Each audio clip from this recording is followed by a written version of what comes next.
Wow, 1 year of How to Plays already. I'll tell you what, it's been a lot of fun so far. There's just one problem, it's that I've been playing games that everybody already knows how to play, you know? I've done Mario 64, I've done some Pokemon, I've done Five Nights at Freddy's. You know, these are games people already know about. I need to get my hands on a game no one's ever heard of before, but I don't own any games like that. How can I get my hands on a game no one knows about?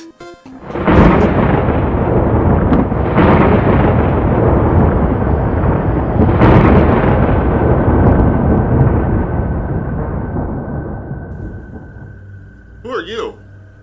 I am the Game Genie, mystical master of all games.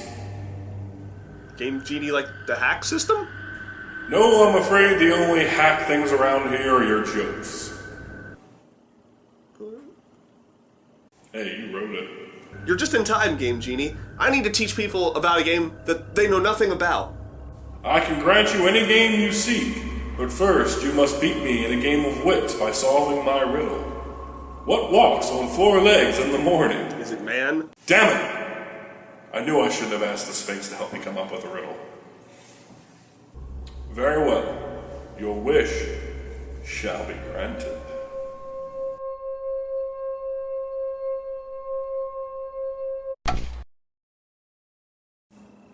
The fuck game is that? For those of you who can't read Japanese, our game today is called Splatterhouse by Namcot? Is that French Namco? This Japanese-only NES title is a home console prequel to the arcade machine Splatterhouse. As you can see, it's not quite as bloody and gory for, you know, the chitlins at home. Splatterhouse, rated T for toned the fuck down. And cartoon violence. This game starts with our girlfriend weeping over our grave. Apparently, we lived from 13F to AM. Poor son of a bitch never got a chance to live. Suddenly, lightning strikes the ground, and bam! We pull a move from the Jesus playbook. While that's all well and good, lightning also happens to strike the grave next to us, reviving the dreaded Pumpkin King. And like NES video game fashion, he fucking takes your girlfriend! You giant pumpkin cockblock! Now it's up to us and our axe that blends into our face to go rescue her. Now we're dealing with an NES game here, so controls aren't exactly press B and quarter circle forward while holding R for a super attack. A jumps and B swings, that's your control scheme. It sounds simple, but the hardest thing about this game is timing your axe right. I mean, look at that. You swing that thing like a hummingbird. If you go just a little too early or a little too late, you're gonna get hit. Later in the game, there's even this annoying boss fight about timing the axe just right in the form of a radioactive mouse. Work really hard on that swing timing, or this game is gonna be really tough. Once you get this skill down, it's easy to charge through the game and slay all of these things without even stopping. I don't know if this is like a skeleton or a swamp thing, but whatever it is, it has a serious underbite. But until you get that swing timing right, don't go too fast to make sure that you don't accidentally pass a health pickup or take a lot of hits. You have next to no invincibility frames between taking damage, so it's easy to get hit, and get hit again, and get hit at fucking Christ. Your HP stat at the beginning of the game is a bit underwhelming to say the least, but what is a rather awesome component to this game is the experience meter. Experience fraction. Everything you kill is 1 point of XP, and when that fills, you gain 1 HP and 1 maximum HP, which is the tits. It's very helpful to kill everything you come across to keep boosting your health up across the game. Nothing ever deals more than 1 damage, but having more health compensates for unfair moments of getting hit like 5 freaking times. This right here, this is not my proudest gaming moment. Alright, enough pregame stuff. Let's learn how to play some Splatterhouse. Stage 1. This will be your grave. Ha ha ha. So spooky. The first level is really basic for a game of this genre. There's not that much to talk about beyond running forward and slashing. But what I will talk about are the boss fights, because they're what really makes this game stand out. They're fun fights, and they're all based on classic horror creatures. Look out, it's the Wolfman! Michael Jackson? Is that you? Oh, the afterlife has not done well for you, buddy. And who could forget the classic horror film character this is from? The doll who threw chairs. I'm loving this game already. Alright, stage 2. bee garbage of cesspool. What? Stage 2 has us in the sewer, fighting off these green teriyaki shrimp and that radioactive mouse I talked about, and really, that's pretty much it. Yeah, cool. Stage 3, however, is hands down the hardest part of this game, because it is so damn long.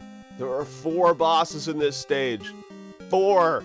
But you can get some damn fine support in this level in the form of these trash cans. Sometimes if you jump on one, candy drops out, so hopping on all of them is really helpful. But check out this little secret.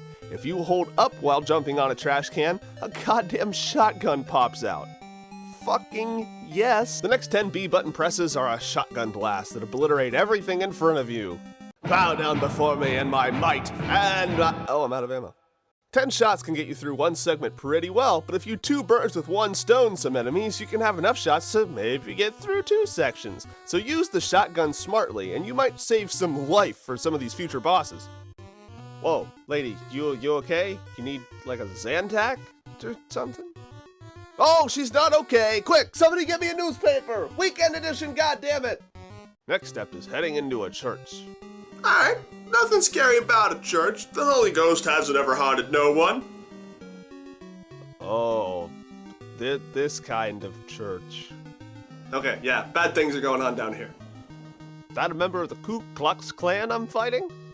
Remember, kids, hate is the scariest monster of all. Finally, we're at the last boss of the level, and it looks like Richard Simmons here is about to get up close and personal with that bug. Wow, that is one smug-ass fly. Stage 4 is not nearly as hard as that last level. The only things worth mentioning in this stage are that this boss tries to stab you with a fork, and this level's opening message. Diamond Lake. Ghost comes here with a ray. If I may repeat a previous joke. What? Stage 5 implements some cool platforming stuff, and these enemies that are actually a little creepy. This stage is a touch difficult to traverse, and really exemplifies that take it slow tip. Although this is a short level with only 1 boss in it. Look out, it's Dracula! Stage 6 is very simple, but it can be tricky. There's no boss or anything, but the hardest part is navigating the level without falling through the bridge, which sends you back to the start. You think that because the game gives you a couple shotguns that you can just stroll through here like you get to pass go and collect $200, but what you might not have noticed is that the shotgun has some kickback, so you might shoot yourself into a hole like a dope, and you have to feel like an idiot as you replay the same part of the stage over again. And now the final stage is Stage 7. The first thing is, oh, stranger danger, don't touch, shit, go through that door. I'm in Egypt now. Okay, this Egypt part is some strange and kind of hard bonus stage. When you get to the end, Cleopatra comes out and does this little dance for half a fucking eternity, and then gives you a crystal ball. Cool? The rest of this level is just trials of enemies and jumping over pits. And then, it's time to dance with that gourd-headed son of a bitch himself. The trick to beating the Great Pumpkin is to avoid his projectile attack done by standing directly underneath of him. Dodge the projectile wave, and then jump and slash. Avoid his little dash around the screen and repeat a total of 16 times. And that is the end. By the way, the whole thing was a movie. That's it for Splatterhouse for the NES. Here's the takeaway. Tip number 1, if you don't get the timing for the axe right, you won't have much of a chance in this game. Mashing the button doesn't get you anywhere, so get that swing just right. Number 2, take your time through levels until you feel confident enough to rush it. You're not a speedrunner. Look at level or enemy patterns instead of rushing and slashing. Number 3, killing as many enemies as possible will grant you more life in the long run because of the really cool experience meter. You can't really skip that many enemies to start with, but kill as many as you can to make your life a lot easier. 4th, check all the trash cans in Stage 3. It's a long and deadly level, so finding as many health items as possible is huge. Plus you get those sweet-ass shotguns. And 5, use the shotguns wisely. Get as many kills as you can in one shot to slay more monsters with just one gun. And that's how you play Splatterhouse. Now, while this game isn't doing anything revolutionary as far as the game goes, it's actually a lot of fun. I mean, it's got a lot of character, it handles really well, and it's like just hard enough. I mean, the game, it just does everything right. So why don't you go ahead, go out, and get yourself... Hey, you still here? Yeah, I can only do the magical poof move once every 2 hours or so. Yeah. Seen the new Markiplier video? I mean, I love his animations, but I think his best work comes from not even doing the horror stuff, but when he branches out and does some other things like The Sims, or does RPGs, or, you know, and the fact that he associates with guys like the Game Grumps and all these other famous YouTubers, it's, you know, the crossover potential is endless, really. There's such a great wealth of information and games to be played, and there are so many different ways that you can experience comedy there, and he's such a good writer, and, you know, he's great, and while I'm on the Game Grumps, those guys are pretty funny, too. I mean, sometimes you hate Aaron, but it's okay.